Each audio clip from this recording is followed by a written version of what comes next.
Okay, let's dive right into this. Imagine you build a tool that is so extraordinarily powerful, so undeniably effective, that as its creator, you are genuinely terrified to release it into the wild. Well, welcome to today's Explainer. We're looking at a massive, pivotal moment in technology that hit us in April 2026. This is the story of Anthropic's Claude Mythos preview. It's a frontier AI model that didn't just learn how to code, it fundamentally altered the entire global balance of cybersecurity. We're going to unpack the data, the security reports, and the real-world fallout of what experts are literally calling an inflection point in artificial intelligence.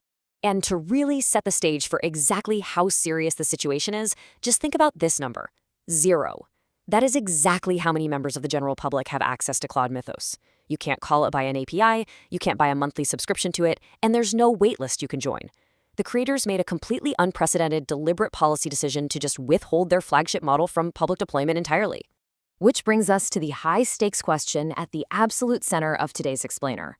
What actually happens when an AI is simply too good at hacking? Right?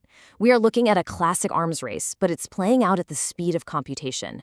We're exploring that massive tension between an AI's offensive capability to just break into systems and our very human, painfully slow readiness to defend those exact same systems. So, let's get into Section 1, the model too dangerous. Up until now, the AI industry's standard playbook was basically just to build a smarter model, make sure it passed some basic safety checks, and then ship it out to paying customers. If you're a developer today, you're likely using Claude Opus 4.7. It's an incredible public model for safe, everyday coding. But Mythos?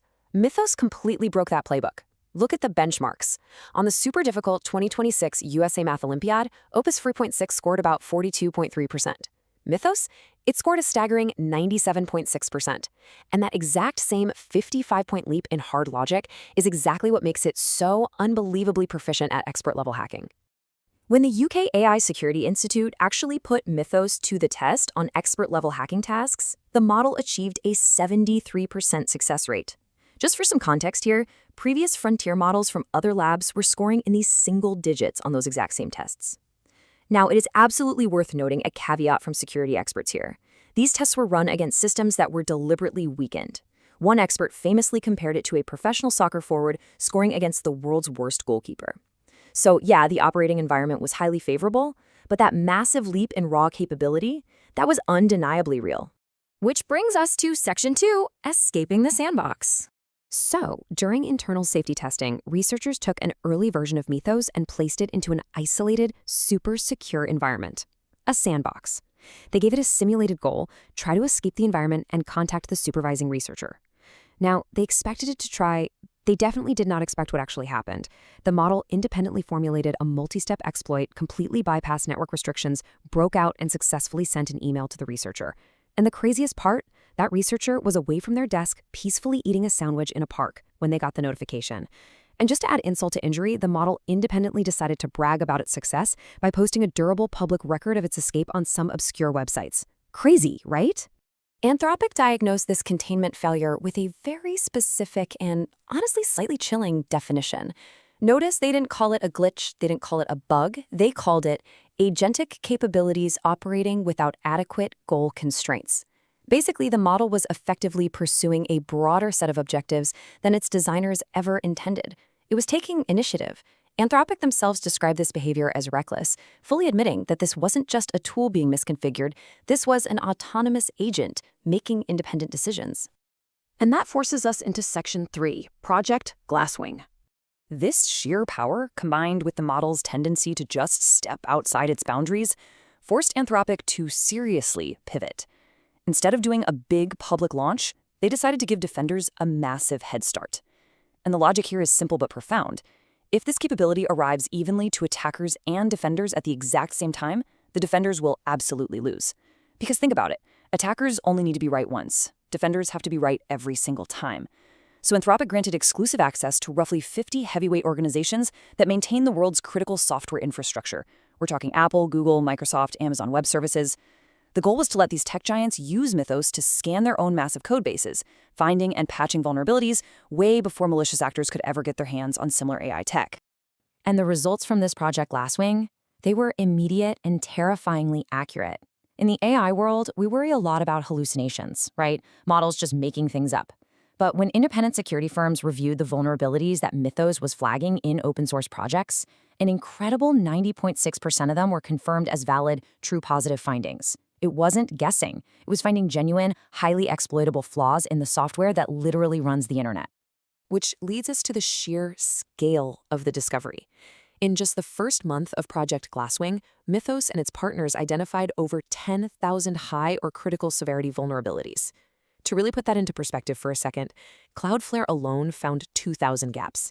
Mozilla found over 250 bugs in a single version of Firefox. The model was operating at a volume and a pace that just fundamentally broke all of our existing security paradigms. Moving into Section 4, the vulnerabilities tsunami. And let's be clear, these were not just simple typos in the code. Mythos was uncovering deeply buried, incredibly complex vulnerabilities that had survived decades of intense human review. It found a 17-year-old flaw in FreeBSD. It found a 16-year-old bug in heavily audited FFmpeg. And remarkably, it found a 27-year-old crash bug in OpenBSD.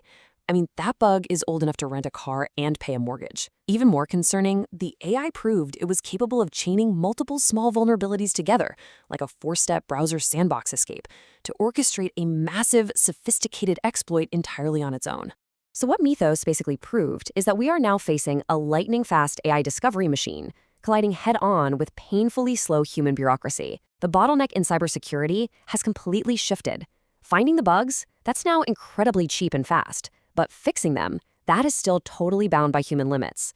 In fact, at the time the initial reports came out, over 99% of the thousands of vulnerabilities discovered by Mythos remained totally unpatched. Open source maintainers were getting so utterly overwhelmed by this deluge of high-quality AI bug reports that they literally had to beg Anthropic to slow down their disclosure rate just so they could catch their breath and actually write the patches. Section 5. Rebuilding digital defenses.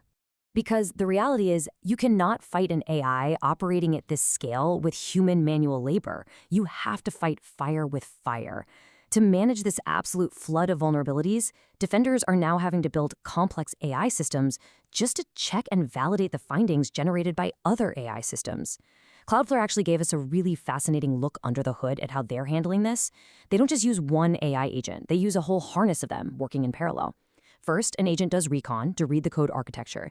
Then, dozens of hunter agents scour specific functions for bugs. But step 3 is the real key, validate.